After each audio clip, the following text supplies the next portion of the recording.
नमस्कार, मी प्रतीक्षा. DNA मराठीमध्ये आपलं स्वागत. केंद्र सरकारने लागू केलेल्या वक्फ सुधारणा कायदा 2025च्या विरोधात all India Muslim personal law board आणि MIMचे प्रमुख आणि खासदार असदुद्दीन ओवैसी यांनी 30 एप्रिल रोजी घरामध्ये लाईट बंद करून विरोध करण्याचे आवाहन केले होते.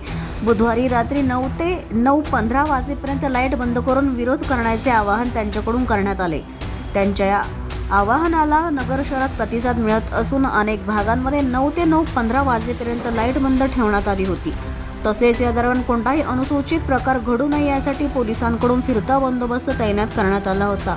नगर शहरातील नागरिकांनी 9 ते 9:15 वाजेपर्यंत लाईट बंद ठेवून वक्फ सुधारणा कायदा 2025चा निषेध केलाय.